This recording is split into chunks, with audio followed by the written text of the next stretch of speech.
नमस्ते everyone, it's your north Indian Abhimanocha and welcome back to a new video. मेरी life में मैंने बहुत गलतियां करी है, बट आज मैंने अपनी लाइफ की दूसरी सबसे बड़ी गलती की है, वॉचिंग नादानिया। बहुत बड़ी गलती हो गई पापा। पहली will always be watching student of the year 2। बहुत हो गया ये स्पाइडरमैन, सुपरमैन, बैटमैन। पहले तो इस मूवी में मुझे समझ नहीं आता कौन से दानव बच्चे पैदा किए हैं जो 12th स्टैंडर्ड में ऐसे दिखते हैं, क्योंकि मैं खुद 12th स्टैंडर्ड में तैमूर जितना लगता था। ऐसे तो अगली मूवी में करण जौहर खुद ही स्टूडेंट का रोल करने लग जाएगा एंड मूवी का नाम पादानिया रखना पड़ेगा। कम्युनिटी गाइडलाइंस की वजह से चुप हूँ। मैं भी सैफ अली खान की वजह से चुप हूँ। अर्जुन, क्यों पीछे पड़ी हो? डेट बनकर मेरे बर्थडे पे साथ चलोगे? हमने जब in the past Ananya Pandey पे जोक्स मारे थे, कभी नहीं सोचा था कि ये दिन देखना पड़ेगा। क्या? मैं समझा नहीं। मैं समझा नहीं। क्या समझ में नहीं आया? अरे बहन, समझ तो तब आएगा ना जब तुम समझाओगी। खुशी कपूर की मुर्गी वाली एक्टिंग छोड़ के ये पूरी मूवी AI जनरेटेड लगती है। इनफैक्ट मुर्गी वाली acting felt like the most natural part of her body language. This sickness is going to kill me. आज मेरी आंखें थोड़ी बेटर हुई है पिछली वीडियो के बाद से, but I think it's going to only get worse from here.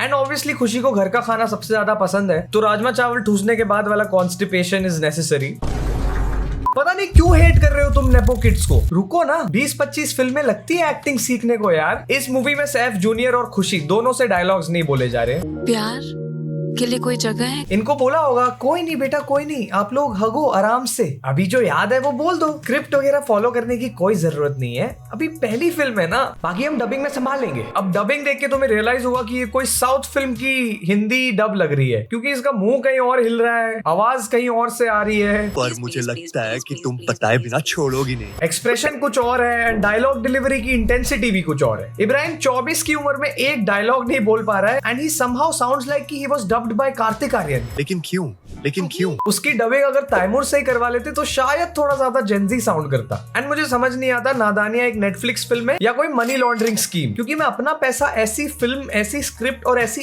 Acting पे लगाने से अच्छा एक शादी करके डिवोर्स लेके एलिमनी देना प्रेफर करूंगा। तुम इतनी हॉट हो कि शायद ग्लोबल वार्मिंग की असली वजह भी तुम ही हो। I don't remember the last time I saw a Gen Z talking like this in real life. पूरी movie is how uncles and aunties think Gen Z's talk. उनको लगता है हम ऐसे ही बात करते हैं, तुम इतनी हॉट हो। ये डायलॉग सुन के धरती माँ ने एक ग्लेशियर पर्सनली अपनी तरफ से मेल्ट किया है ताकि हमको थोड़ा तो खौफ हो। नेपो किड्स के लिए एक्टिंग क्लासेस कुछ नहीं होती, पहली 5 फिल्में ही एक्टिंग का स्टार्टर कोर्स है। Imagine if doctor started thinking like this. हाँ भाई, पहले तो 20-30 सर्जरी में आदमी मर ही जाता है, मतलब मुझे तो पता भी नहीं था कि किडनी और लिवर में फर्क क्या है। एक बार तो मैंने किडनी बाहर ही रख दी थी, मुझे लगा एक अंदर ऑलरेडी है, 2 का क्या करेगा। सारा पैसा expensive set, over the top makeup और मेनली आउटफिट्स में लगाने के बाद इसका प्लॉट एक रिटर्न गिफ्ट की तरह है। कितना भी महंगा गिफ्ट रैप लगा लो, अंदर निकलना तो मग्गा ही है। इस मूवी में इब्राहिम उर्फ अर्जुन एक गरीब घर से दिखाया है। कैसे? उसका बाप डॉक्टर है और उसकी माँ उसी एलीट स्कूल में टीचर है जहाँ पे सारे रिच किड्स पढ़ाई छोड़ के बकवास करने आते हैं। बट कैसे? क्या डॉक्टर्स पैसा कमा पा रहे हैं या एलीट स्कूल वाले टीचर को सैलरी नहीं देते? बार्टर सिस्टम में आया कि आपका गरीब बच्चा दो और उसके रिटर्न में पढ़ा लो स्टूडेंट्स को। वैसे भी पढ़ाई तो होती है नहीं। From Noida. Oh, greater Noida. Greatest Noida. मुझे नोएडा से होने में बिल्कुल शर्म नहीं आती। शर्म क्यों आनी चाहिए? ये नोएडा कोई जिला या कोई ग्राम थोड़ी है। ग्रेटेस्ट नोएडा ये क्या है? नोएडा का सबसे आखिरी वाला विकसित रूप, ग्रेटेस्ट नोएडा। ग्रेटर नोएडा जो ऑलरेडी एक जगह के एक्सटेंशन का एक्सटेंशन है, उसका भी एक्सटेंशन। ऐसे तो कुछ टाइम बाद लखनऊ को भी NCR में काउंट करना पड़ेगा। सबसे पहले तो डॉक्टर अंकल को बोलो अपने बेटे का इलाज करे। ग्रेटेस्ट नोएडा बोलता फिर रहा है वो। पूरे NCR की हिस्ट्री में अपनी लाइफ में किसी ने भी ग्रेटर नोएडा को ग्रेटेस्ट नोएडा तो नहीं बोला होगा, वो भी प्राउड होके। स्पेकुलेशन है कि इस सीन के बाद नोएडा में घर लेना आसान हो गया है, क्योंकि प्रॉपर्टी रेट स्काई डाइव कर रहे हैं। स्काई रॉकेट नहीं, बिल्कुल ग्लोबल वार्मिंग में उन ग्लेशियर्स की तरह। मैं एक्चुअली मुंबई से नहीं हूँ। अच्छा, नवी मुंबई से हो? नो, नवीएस्टेस्ट मुंबई। मुझे कोई शर्म कर। इस सीन की सबसे सरप्राइजिंग बात यह है कि अगस्त्या's acting is actually good and he is actually a Gen Z not from South Bombay and still manages to be better than someone acting to be Gen Z who is from South Bombay. पर for some reason वो iPhone बांटते फिर रहा है debate team का captain बनने के लिए। I thought यहाँ सब अमीर थे, सबके पास ऑलरेडी आईफोन नहीं है। मैं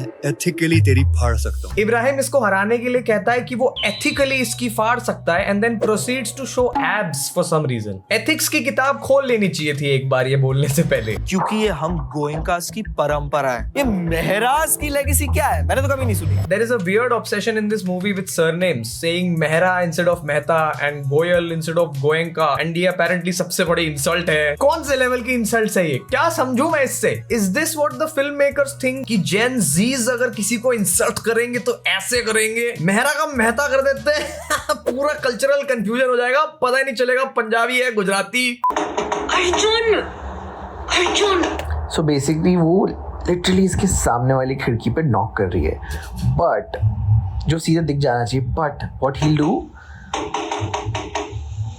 कहाँ है, कहाँ से आवाज आ रही है? अरे अरे अरे where is this not?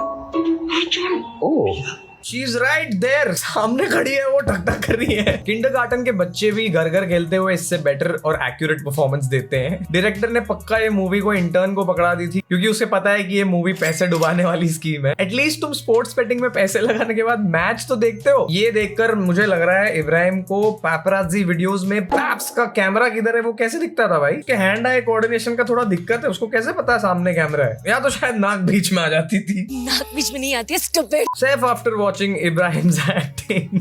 Fake तो ये था कि मैंने अब तक तुमसे अपनी असली फीलिंग्स छुपाई।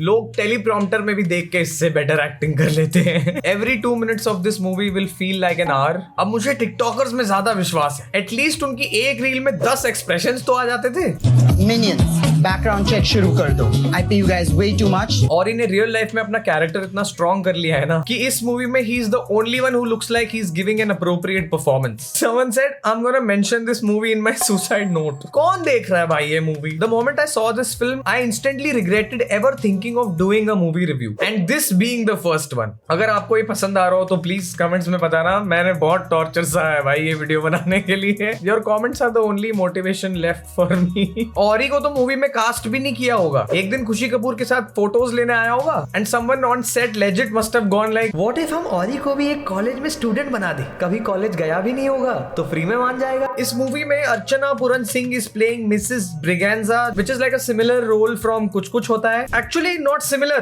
exactly same। क्योंकि ऐसी मूवी के लिए कोई नया कैरेक्टर लिखने पे क्यों मेहनत करे? स्क्रिप्ट नहीं लिखी जा रही थी, जोक्स नहीं लिखे जा रहे थे। And now, उसके LRI बोलने पे पूरा स्कूल हंस पड़ा, जैसे वाओ क्या जेनजी जोक मारा है OMG। अब जेनजी मूवी है तो अयान नाम का एक पगलू कॉर्नी चोमू तो होना ही चाहिए जिसको एकदम एस टियर का फ्लर्ट दिखाएंगे। ये क्रीपी मैसेजेस भेजता है खुशी को and she has no reaction to it. Khushi की बेस्ट फ्रेंड को इस पे बचपन से क्रश है and she has no reaction to it. ये खुशी को क्रीपी मैसेजेस भेजता है जिसके वो कभी रिप्लाई नहीं करती, बट उसकी बेस्ट फ्रेंड ये देख लेती है, उससे रूठ जाती है and still Khushi has no reaction to it. Instead of being honest with her friend and telling her देख भाई ये पगलू है, मेरे को मैसेज भेजता है, मैं रिप्लाई भी नहीं करती, शी कम्स अप विद मेरा तो एक इमेजिनरी बॉयफ्रेंड है guys and starts looking for the sad individual in the whole college. Ayaan एक हैरेसिंग क्रीप है बट खुशी की दोस्त उसी को ब्लेम करती है फॉर नॉट स्टॉपिंग हिम। ये कौन सी विक्टिम ब्लेमिंग हो रही है भाई?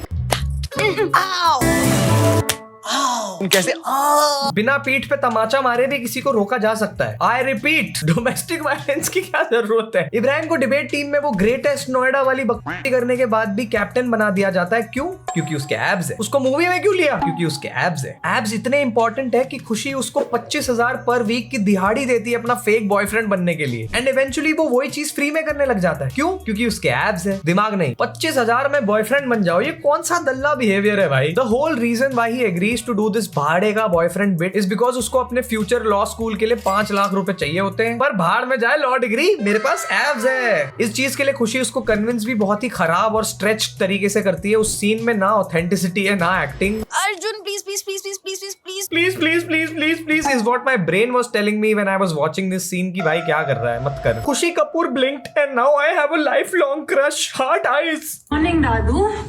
इतनी जल्दी क्या है? कौन से ड्रेसिंग एंड सनस्टिक वर्क करना है? और द पीआर पेजेस प्लीज, हमको और एक वीर पहाड़िया नहीं चाहिए। ऐसी फिल्म को पीआर भी नहीं बचा सकता भाई। खुशी कपूर 24 की होके इस मूवी में 17 की होने की एक्टिंग कर रही है and says stuff like no uniform resort type vibes pampered पुत्तर्स एंड बिगड़ैल बेटीज जिनके थेरेपी के बिल स्कूल की फीस से भी ज्यादा है। ये स्कूल के बच्चों की बात हो रही है। बोर्ड्स का नाम सुना है 12th में कभी? Now let's talk about some special moments in this movie. इस मूवी में अपूर्वा एके रेबल किड भी है और वो पहली बार स्क्रीन पे चिल्ला नहीं रही है, किसी को गाली नहीं दे रही है। करंट सिनेरियो को देख के ऑब्वियसली मैं कुछ बोल के उसके पेट पे लात नहीं मारना चाहूंगा, but all I want to say is काश रियल लाइफ में भी इतना कंपोजर रख लिया होता। मूवी में इसके कैरेक्टर की खुद की कोई पर्सनालिटी नहीं है। उसकी जो दूसरी दोस्त करती है वो सेम बिहेवियर है, खुशी पे चेप देती है। दिया मिर्जा को मम्मी का रोल देना सबसे बड़ा क्राइम होना चाहिए भाई, वो इतनी सुंदर है। Her and Jugal Hansraj with their minimal screen time are acting their asses off to save this film. तुम्हारा नाम अर्जुन शर्मा है क्या? मेहता है, you know that. तो इतना शर्मा क्यों रहे हो? तुम्हारा नाम अर्जुन शर्मा है? नहीं तो शर्मा क्यों रहे हो? This is peak humor in this whole movie. अगर उसका नाम अर्जुन चुदासमा होता तो क्या बोलते? Hashtag काला चश्मा goals, which translate to hashtag black specs goals. कौन लिखता है ये? हर मुंह से निकली हुई चीज या मन में आए थॉट को हैशटैग नहीं बनाते। इस मूवी में Suniel Shetty is more in love with Ibrahim than Khushi herself. वो अपनी मेजॉरिटी मैरिड लाइफ घर पे फैमिली टाइम बिताने की जगह किसी और औरत के साथ स्पेंड करता है, but the moment he has one dinner with Ibrahim Ali Khan he decides to stay at home after that. क्यों? क्योंकि उसके एब्स है? I am not sure, but अगर खुशी के शब्दों में कहूँ तो मेरे 25,000 पर वीक की दिहाड़ी वाले बॉयफ्रेंड की वजह से मेरे डैड पहली बार पराई औरत को छोड़ के फैमिली डिनर करने बैठे हैं। मेरे घर में कभी किसी ने मुझे सीरियसली नहीं लिया। Khushi's major problem in this movie is कि उसको बचपन से कभी किसी ने सीरियसली नहीं लिया, पर मूवी के पूरे फर्स्ट हाफ में all she talks about is fake boyfriend जिसके एब्स हो, how big of a deal it is for him to be on her grid. अपने बचपन के दोस्तों को सेकंड फैमिली का खिताब देने के बाद उनसे झूठ बोलना कि मेरा बॉयफ्रेंड है इंस्टेड ऑफ टेलिंग देम कि अयान एक क्रीप है। एंड इसके बेसिस पे इब्राहिम खुशी की तारीफ करता है, सेइंग उसके आर्गुमेंटेटिव स्किल्स बहुत अच्छे हैं। दिमाग इसका रेजर ब्लेड जितना शार्प है। दिमाग रेजर ब्लेड जैसा शार्प है। बेटी ने एक अच्छा आर्गुमेंट किया और पापा ने सोचा आज ठरकना छोड़ देते हैं, ड्राइवर को बुला जाओ आज नहीं जाना पराई औरत के घर। In this movie kids have to solve issues for their parents. खुशी के पैसे वाले पापा एक दिन घर रुक जाते हैं and now she suddenly wants to join the debate team. मुझे किसी भी तरह डिबेट टीम ज्वाइन करना, पर खुद से नहीं, इसमें भी वो इब्राहिम को बोलती है कि मुझे ट्रेन करो, डिबेट टीम के कैप्टन को। यहाँ नेपोटिज्म में भी नेपोटिज्म हो रहा है।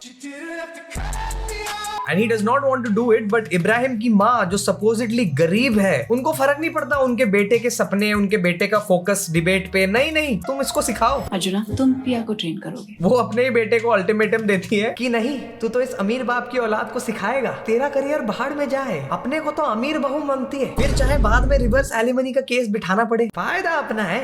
Of course Ibrahim has a vision board. Of course her Gen Z kid के पास विजन बोर्ड होना इज लाइक हर म्यूजिशियन के पास माल होना। स्टीरियोटाइप या ऑनेस्टी, आई डोंट नो, पर फूक के ये मूवी तो बनाई है। इब्राहिम पूरी जिंदगी vision board and pro India का नारा लगाने के बाद एक बार में ही लंदन का नाम सुन के अपनी स्कॉलरशिप और अपना पूरा फ्यूचर प्लान चेंज कर देता है। मैं यूके में कहीं भी अप्लाई कर सकता हूँ। कहाँ पढ़ना चाहोगे? London. So much for make in India. भाड़ में जाए Haryana law college. From of course dad, I am never late. Of course, Dad. I'm never late. तू कभी तो टाइम पे आया करो। कभी तो टाइम पे आया करो। दिवाली पार्टी के बीच में खुशी और उसकी मॉम को पता चल जाता है कि उसके डैड को बच्चा होने वाला है विद अनदर वुमन। माँ डैड को बोलती है कि हाँ, उस औरत को शर्म नहीं आती, एक शादीशुदा आदमी के साथ अफेयर। डैड कहते हैं मैंने उसे कभी नहीं बताया कि मैं शादीशुदा हूँ। Okay, I guess nobody is at fault then. Problem solve. Hello, can we address the actual problem here? Piya का फोन टूट जाता है। Where is Agastya when someone actually needs an iPhone? इस मूवी में सेंस मिले ना मिले, आईफोन बड़ी जल्दी मिल जाता है। Overall in this movie I think the theme is common, pretending. Ibrahim is pretending to be Khushi's boyfriend. Sunil Shetty is pretending to be a good father and husband. Diya Mirza and fam are pretending to be Garib. The whole school is pretending to be an educational institution. And lastly, Khushi Kapoor and Ibrahim Khan are pretending to know how to act. This movie, with all its mediocre cliche plot twists, ends with Ibrahim and Khushi's kiss.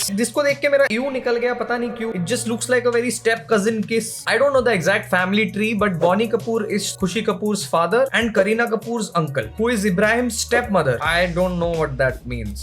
As for the rating of this movie, मैं इसको देना चाहूंगा, किसी से बदला लेना हो तो उनके हाथ पैर बांध के उनको नादानियां दिखा दो out of 10. अब मैं तुम्हें दिखाने जा रहा हूं इब्राहिम खान की नादानियां। That's it for today's video, guys. I hope you liked it. No hate to anyone in this video, of course. Only disgust. I know तुम लोगों को बहुत कुछ कहना है और वो सब कुछ कमेंट्स में ही कहना. इतना सारा मैंने टॉर्चर सहा है तो मैं चाहता हूँ कि भाई तुम्हारे कमेंट्स पढूं. That is my only motivation left to live. मेरे फेक भाड़े के बॉयफ्रेंड की वजह से अगर मेरे डैड ठरकपना छोड़ सकते हैं तो आप एटलीस्ट आदित्य नोचा की चैनल को सब्सक्राइब तो कर ही सकते हैं ना, गाइस.